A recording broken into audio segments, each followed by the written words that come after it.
नमस्कार, आप देख रहे हैं गुजरात तक का स्पेशल बुलेटिन और आपके साथ मैं हूं सौम्या। सबसे पहले बात बुलेटिन में चीन की धोखेबाजी पर पूरा देश गुस्से में है। गुजरात से लेकर दिल्ली तक विरोध प्रदर्शन जारी है। लाइन ऑफ एक्चुअल कंट्रोल यानी कि LAC पर 20 भारतीय जवानों की शहादत के बाद पूरा देश गुस्से में है। जगह जगह पर विरोध प्रदर्शन किए जा रहे हैं और चीन की धोखेबाजी का बदला लेने की मांग की जा रही है। सूरत में भी किस तरीके का विरोध है, तस्वीरें आप देख सकते हैं अपनी स्क्रीन पर। किस तरीके से चाइनीज टीवी को लोग तोड़ रहे हैं, तस्वीरों में साफ नजर आ रहा है। ये तस्वीर अपने आप में बहुत कुछ बयां कर रही है। साफ इस तस्वीर में पता चल रहा है कि किस तरीके से लोग चाइनीज चीजों का विरोध कर रहे हैं और चाइनीज चीजों को लेकर आक्रोश में भी हैं। लोगों का ये विरोध ही बता रहा है कि वे PM मोदी के लोकल फॉर वोकल के समर्थन में हैं।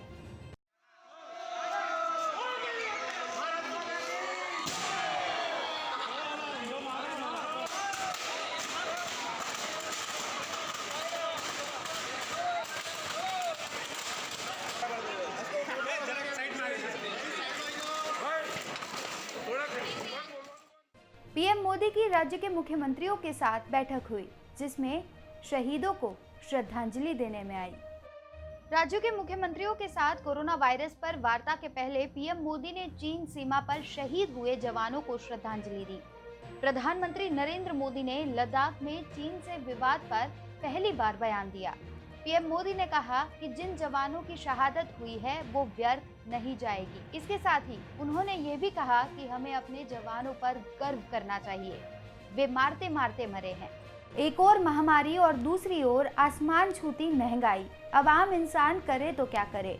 आज 11वां दिन है और आज भी पेट्रोल और डीजल के दाम में बढ़ोतरी हुई।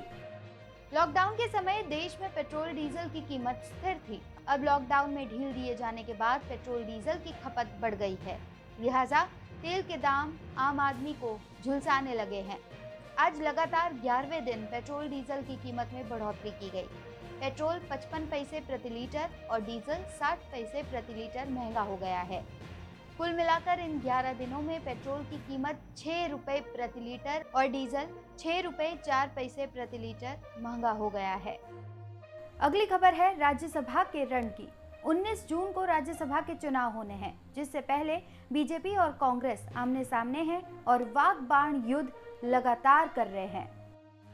गृह मंत्री प्रदीप सिंह जाडेजा ने तीनों बैठक पर जीत का विश्वास व्यक्त किया और कहा कि कांग्रेस के एक भी मत की हमें जरूरत नहीं है।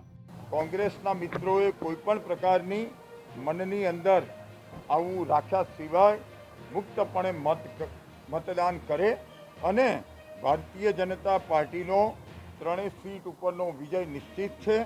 एना कारणे अने भारतीय जनता पार्टीए हवे वधाराना कोई मतनी आवश्यकता नहीं। सरकार के मंत्री ही जब नियमों का उल्लंघन करने लगे तब आम इंसानों से क्या उम्मीद रखी जाए।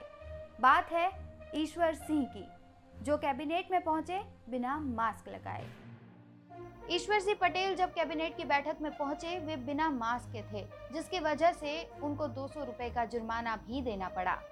23 जून को भगवान जगन्नाथ जी की रथ यात्रा का अवसर है और आज भगवान की मामेरा विधि संपन्न की गई। इसके साथ साथ हम ये भी बात करेंगे कि IB ने क्या अलर्ट घोषित किया है। 15 दिन के लिए भगवान अपने ननिहाल में हैं। आज भगवान की मामेरा विधि संपन्न हुई।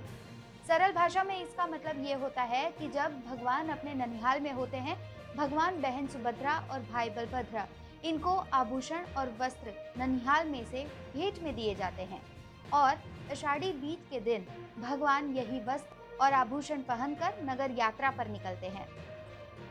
इसके साथ आपको ये भी बताना चाहेंगे कि इस बार की रथ यात्रा बेहद अलग होगी कोरोना की वजह से। रथ यात्रा को लेकर IB ने भी अलर्ट जारी किया है और कहा है कि यात्रा कंटेनमेंट इलाकों से गुजरेगी, जिसके चलते रथ यात्रा में तैनात 25,000 पुलिस कर्मचारी पर भी कोरोना का खतरा मंडराया हुआ है। अब बात करते हैं सौराष्ट्र के मेले की। 50 साल में ऐसा पहली बार होगा कि सौराष्ट्र का ये मेला नहीं लगेगा।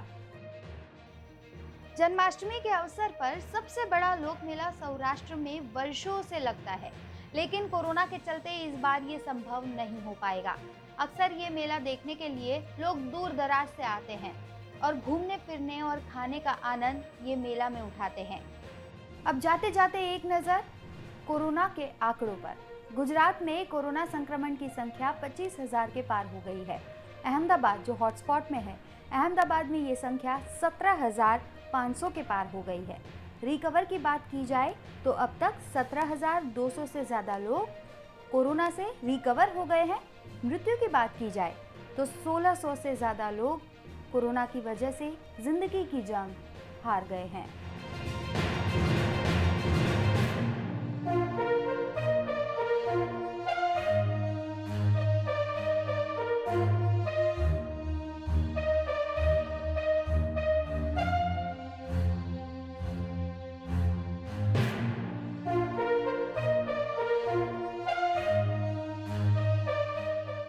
तो गुजरात तक के स्पेशल बुलेटिन में अभी बस इतना ही। गुजरात की बाकी सारी खबरें देखने के लिए आप देखते रहिए गुजरात तक।